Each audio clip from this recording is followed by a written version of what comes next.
வணக்கம். ஏ குரூப்ல இருந்த செந்தில். ரீசெண்டா இன்கம் டாக்ஸ் டிபார்ட்மெண்ட் 1435 கோடிக்கு அப்ரூவல் வாங்கி வச்சிருக்காங்க சென்ட்ரல் கவர்மெண்ட் கிட்ட இருந்து.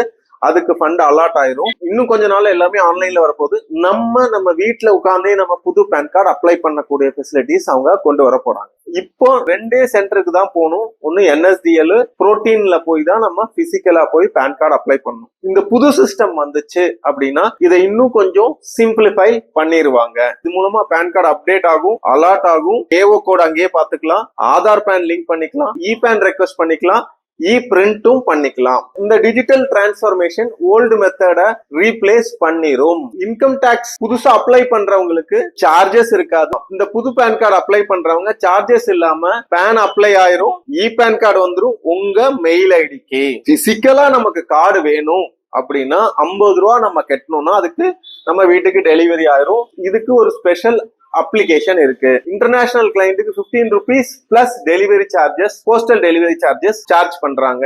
சோ எல்லாத்துக்கும் டவுட் இருக்கும், நம்ம பழைய கார்டை நம்ம புதுசா மாத்தணுமா அப்படிங்கிற டவுட் இருக்கும். பழைய கார்டு புது கார்டுக்கு மைக்ரேட் ஆயிரும். 17-18க்கு அப்புறம் எடுத்த எல்லா QR கார்டும் பேன் கார்டு 2.0க்கு மைக்ரேட் ஆகணும்னு சொல்றாங்க. இது மூலமா ஒரு பேன் கார்டு அப்ளை பண்றதுக்கு நம்ம டிராவல் பண்ண வேண்டிய அவசியமே இல்ல.